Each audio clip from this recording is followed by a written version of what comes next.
ஆயிரமும் சிறியவன் பலத்த ஜாதியும் ஆவான். கர்த்தராகிய நான் ஏற்ற காலத்தில் இதை தீவிரமாய் நடப்பிப்பேன். ஏசாயா 60:22.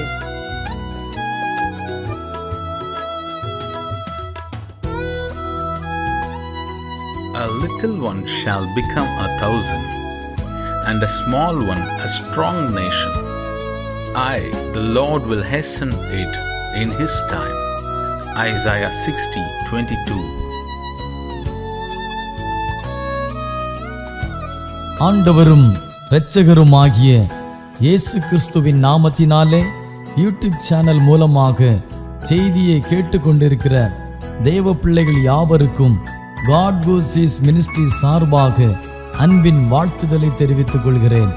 இந்த 6வது மாதமாகிய ஜூன் மாதத்திலே கர்த்தருடைய கிருபையும் இரக்கமும் சமாதானமும் உங்களோடும் உங்கள் குடும்பங்களோடும் தங்கியிருப்பதாக. தேவனுடைய சமாதானம் உங்களுடைய இல்லங்களிலே உங்களுடைய தனிப்பட்ட வாழ்க்கையிலே காணப்பட வேண்டும் என்று வாழ்த்தி ஆசீர்வதிக்கிறேன். உங்களுக்காகவும் உங்கள் குடும்பங்களுக்காகவும் தினந்தோறும் ஜெபித்து வருகிறோம். தேவனாகிய கர்த்தர் இந்த மாதத்திலே நம் கண்ணீருக்கெல்லாம் ஒரு பதிலை தர உண்மையுள்ளவராயிருக்கிறார் என்பதை நான் விசுவாசிக்கிறேன். நீங்களும் அதை விசுவாசித்து தேவனுடைய நாமத்தை மகிமைப்படுத்தி உங்களை ஒப்பு கொடுங்கள்.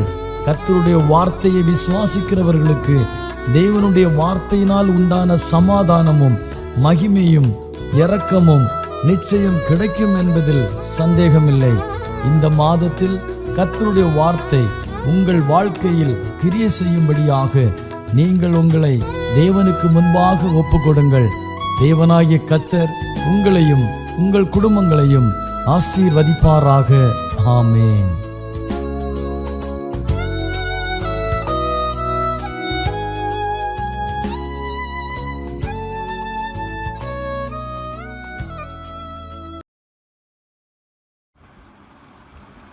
கிறிஸ்துவுக்குள் பிரியமானவர்களே, ஆண்டவரும் அருமை இரட்சகருமாகிய இயேசு கிறிஸ்துவின் இனிய நாமத்தில் இந்த காட் கோஸ் மினிஸ்ட்ரி மூலம் இந்த காலை பொழுது உங்களை சந்திப்பதிலே மிக்க மகிழ்ச்சி அடைகிறேன்.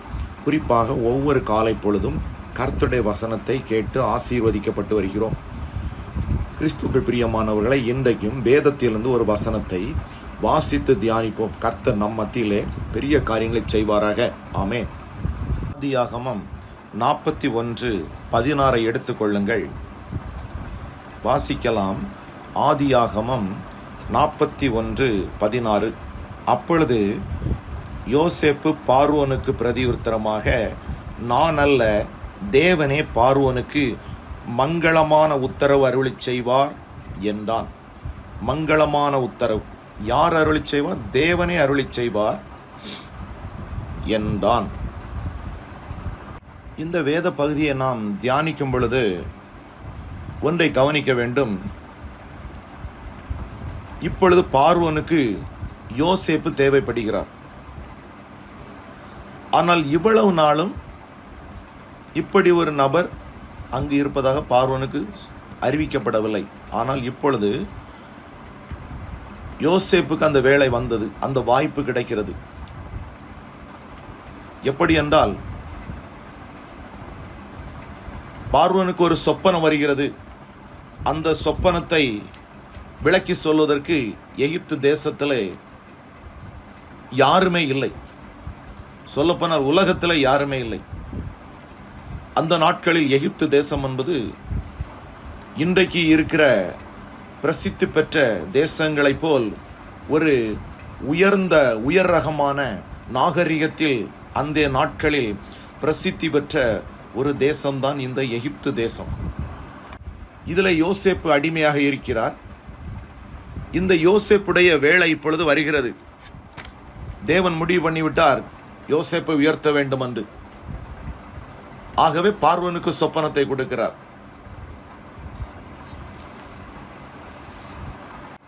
ஏனென்றால் யோசேப்பை குறித்து பார்வோனுக்கு அறிவிக்கப்பட்டிருக்கிறது. பார்வோன் யோசேப்பை நோக்கி கேட்கிறார், ஒரு சொப்பனம் கண்டேன், அதன் அர்த்தத்தை சொல்ல ஒருவரும் இல்லை. நீ சொப்பனத்தை கேட்டால் அதன் அர்த்தத்தை சொல்லுவாய் என்று உன்னை குறித்து கேள்விப்பட்டேன். அப்படி என்றால் இப்பொழுதுதான் பார்வோனுடைய அரண்மனையில் யோசேப்பை குறித்து சொல்லப்பட்டிருக்கிறது. இப்படி ஒரு எபிரேயன் இருக்கிறான் என்று. இந்த யோசேப்புக்கு இப்பொழுது அவருடைய அந்த வேலை வந்து கொண்டிருக்கிறது. உதாரணமாக சொல்லப்பட வேண்டுமென்றால், ஒரு பொருளை 10 ரூபாய்க்கும் விற்க முடியும். அதே பொருள் தேவையை பொறுத்து இன்னும் ஒரு இடத்தில் அந்த பொருள் மிகுதியாக தேவைப்படுமாயின் அதே பொருளை நாம் 1000 ரூபாய்க்கும் விற்க முடியும். அதை காட்டிலும் அதிகமான விலைக்கும் விற்க முடியும். அந்த பொருளின் தேவையை பொறுத்துதான். அப்படித்தான் யோசேப்புக்கு முதலாவது யோசேப்பு சிறு வயதில் சொப்பனங்களை கண்டு அதை தன் சகோதரிடத்திலும் தன் தாய் தகப்பனிடத்திலும் சொல்கிறார். ஆனால் பாருங்கள், அந்த நாட்கள் அவருடைய சொப்பனம் அங்கீகரிக்கப்படவில்லை. அவர்கள் அதை அசட்டை பண்ணி அதை தட்டி தப்பிதம் பண்ணிவிட்டார்கள். அந்த சொப்பனத்தை யாரும் அங்கீகரிக்கவில்லை. ஆனால் அதே மாதிரிதான் அன்னைக்கு அவருக்கு ஒரு வேல்யூ இல்லை, ஒரு விலை இல்லை. ஆனால் அரண்மனையில் அரசனுக்கு முன்பாக அவரது அந்த தெளிந்த அந்த ஞானம் அந்த இடத்தில் தேவையாக இருந்தது. அரசனுக்கு அந்த சூழ்நிலையில் இப்படியான ஒரு ஞானம் உள்ள நபர், ஒரு தேவ ஆவியை பெற்ற ஒருவர் அவருக்கு தேவையாக இருந்தது அந்த இடத்தில். இப்படி நம்மை கொண்டும் ஒரு காரியத்தை ஒரு இடத்தில் தேவன் செய்ய வேண்டுமென்றால், அல்லது நம்மை தேவன் உயர்த்த வேண்டுமென்றால், அல்லது நம்மை பற்றி ஒரு இடத்தில் தேவன் கனப்படுத்த வேண்டுமென்றால், அந்த இடத்துல தேவன் யோசேப்புக்கு கொடுத்த அந்த தெளிந்த ஞானத்தை தந்து நம்மை அதிலே கனப்படுத்துவார், நம்மளை உயர்த்துவார். அல்லேலூயா, ஆமென். நாம் வழக்கறிஞர்களை எடுத்துக்கொண்டோம் என்றால், அவர்களுக்கு அவருடைய வாய்தான் முதலீடு, அவருடைய வாய் சாமர்த்தியம். சில பெரிய பெரிய தொழில் நிறுவனங்களிலே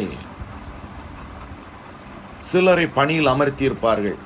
அவர்களது தேவை என்னவென்றால், சில பிரச்சனைகளை பேசி அதை முடித்து அந்த காரியத்தை கம்பெனிக்கு சாதகமாய், ஃபேக்டரிக்கு சாதகமாய் அதை செய்து முடிக்க வேண்டும். அதற்காகவே அந்த வாக்கு வல்ல திறமைக்காகவே அவர்களை வேலையில் வைத்திருப்பார்கள்.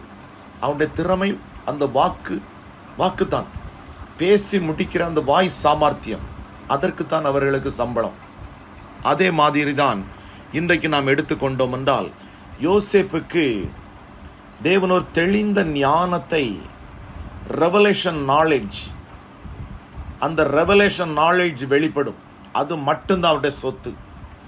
யோசேப்புடைய சொத்து அந்த ரெவலேஷன் நாலேஜ், அதுதான் அவருடைய சொத்தாக இருந்தது. அந்த சொத்தை கொடுத்துதான் தேவன் அவரை ராஜாவுக்கு முன்பாக தன்னை அடையாளம் காட்ட வைக்கிறார், தன்னை அறிமுகப்படுத்த வைக்கிறார். சிறைச்சாலை அதிகாரிகளுக்கு முன்பாக தன்னை அடையாளம் காட்டுவதற்கு அந்த தலையாரிகளுக்கு அந்த ரெவலேஷன் நாலேஜ் அவர் வெளிப்பட்டதை அரண்மனையில் சொல்லித்தான் அவர் அறிமுகமாக்கப்படுகிறார். யோசேப்புக்கு குறித்த காலங்களில் அந்த அங்கீகாரம் கிடைக்கப்படவில்லை. தன்னுடைய சகோதரர்களால், தன்னுடைய தாய் தந்தையால் கிடைக்கப்படவில்லை. ஆனால் ஏற்ற காலம் வந்த பொழுது அவரது ரெவலேஷன் நாலேஜ், அந்த ஞானம் பார்வோனுடைய சமூகத்தில் அங்கீகரிக்கப்பட்டு தேவன் அந்த இடத்திலே யாருக்கும் வெளிப்படுத்த முடியாத ஒரு ரகசியத்தை வெளிப்படுத்தி அந்த இடத்திலே யோசேப்புக்கு தேவன் ஒரு பெரிய உயர்வை பார்வோனுடைய சமூகத்திலே, பார்வோனுடைய அரண்மனையிலே அந்த ஒரே நேரத்திலே எட்டாத ஒரு உயர்வுக்கு தேவன் அவருக்கு அந்த விசேஷித்த ஞானத்தை கொண்டு அந்த உயர்வை பெற வைக்கிறார். இன்னும் நான் வேதத்திலே சிலரை நான் அடையாளப்படுத்த விரும்புகிறேன். தானியேல் 5:14 நாம் எடுத்து வாசிக்கலாம் சற்று. இந்த தானியேலை குறித்து நாம் இந்த 5:14 தெரிவிக்கப்படுகிறது. உனக்குள்ளே தேவர்களின் ஆவி உண்டென்றும் வெளிச்சமும் புத்தியும் விசேஷித்த ஞானமும் உன்னிடத்தில் காணப்பட்டதென்று உன்னை குறித்து கேள்விப்பட்டேன். பாருங்க கிறிஸ்துவுக்குள் பிரியமானவர்களே,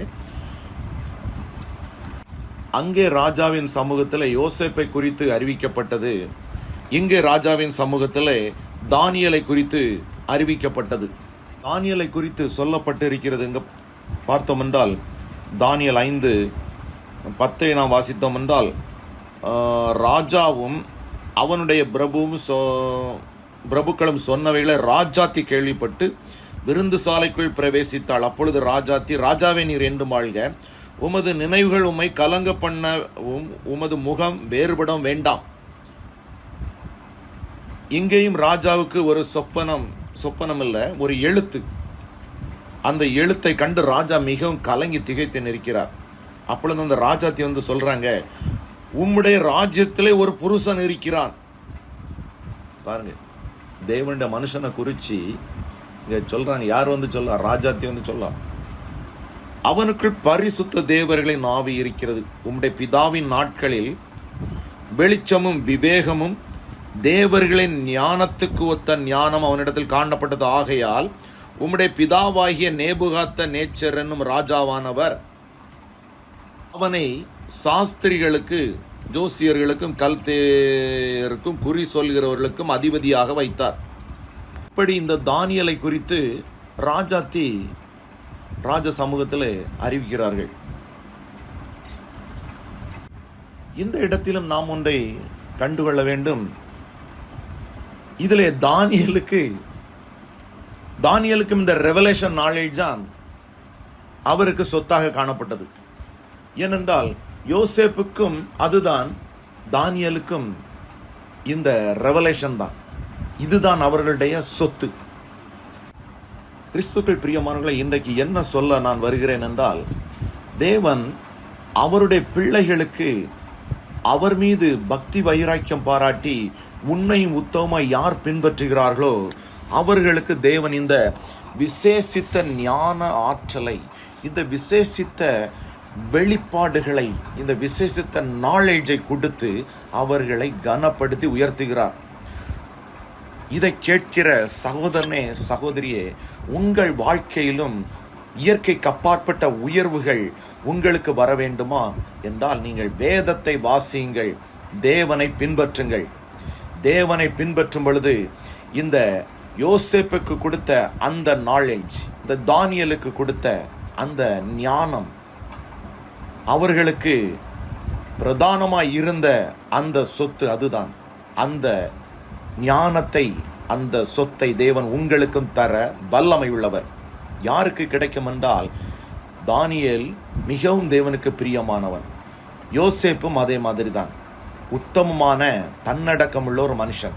நீங்களும் தன்னடக்கமுள்ளவர்களாய் கிறிஸ்துவை உண்மை உத்தமாய் பின்பற்றி அவரை சேவிக்கிறவர்களாக இருந்தீர்கள் என்றால் உங்களுக்குள் கிறிஸ்துவின் சுவாபங்கள் வெளிப்படுமே ஆயின் உங்களுக்கும் தேவன் இந்த தாளந்துகளை தந்து, இந்த வரங்களை தந்து, இந்த ஞானத்தை தந்து, நீங்கள் வேலை செய்கிற ஸ்தலங்களிலும் தேவன் உங்களை உயர்த்தி கனப்படுத்தி ஆசீர்வதித்து உங்களை காப்பார். இது ஒரு சாதாரணமான காரியம் அல்ல, தேவனுடைய பிள்ளைகளுக்கே உரித்தானவைகள் இவைகள். ஆகவேதான் வேதத்தில் எழுதப்பட்டிருக்கிறது, இதை கேட்கிற ஒவ்வொருவரும் இந்த ஞானத்தை பெற்றுக்கொள்ளும்படிக்காய் வாஞ்சிக்கிறவர் யாராய் இருந்தாலும் தேவனை பின்பற்றுங்கள். தேவனால் மாத்திரமே நமக்கு உயர்வு வரும். இந்த ஞானத்தை அவரால் மாத்திரமே தர முடியும். இதை கேட்கிற ஒவ்வொருவரும் இன்றைய நாளில் ஆசீர்வதிக்கப்படும்படிக்காய் கர்த்தாவே ஒவ்வொருவரையும் உமது ஆவியினால் அளவில்லாமல் நிரப்புவீராக. இதை கேட்டு உண்மை பின்பற்றுகிற ஒவ்வொரு தேவ பிள்ளைகளுக்கும் கர்த்தர் யோசேப்புக்கு கொடுத்த, தானியேலுக்கு கொடுத்த அந்த ஞான ஆற்றலை கொடுத்து, ஓ ஸ்தோத்திரம் ஆண்டவரே, அவர்களை தேசத்தில் உயர்த்தி கனப்படுத்தி ஆசீர்வதிக்கும்படிக்காய் பிதாகுமாரன் பரிசுத்தாவின் நாமத்தினாலே நான் அவர்களை வாழ்த்தி ஆசீர்வதித்து விடைபெற்றுக் கொள்கிறேன். ஆமேன். கர்த்தர் தாமே இதை கேட்கிற ஒவ்வொருவரை ஆசீர்வதிப்பாராக.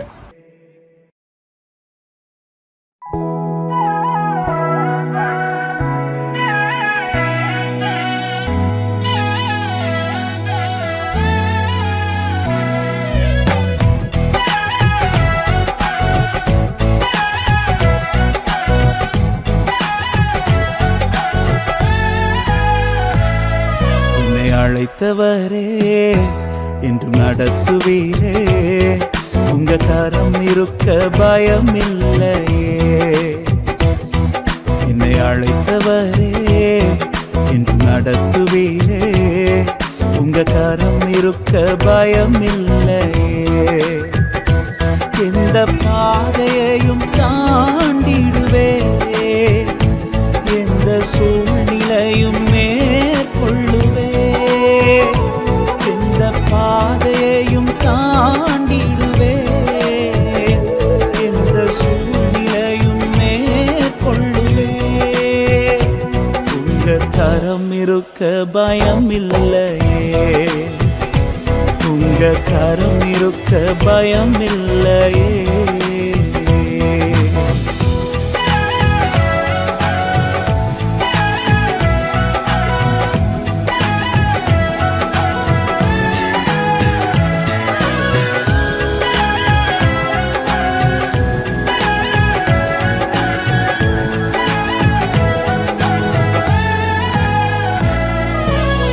கருவிலே என்னை கண்டவரே, பெயர் சொல்லி என்னை அழைத்தவரே.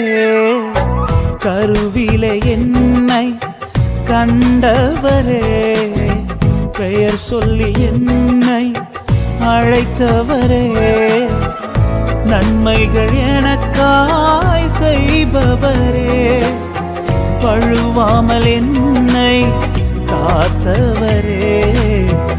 இனிமேலும் என்னை காப்பவரே, என்னை அழைத்தவரே என்று நடத்துவீரே, உங்க கரம் இருக்க பயம் இல்லையே. என்னை அழைத்தவரே என்று நடத்துவீரே, உங்க கரம் இருக்க பயம் இல்லையே.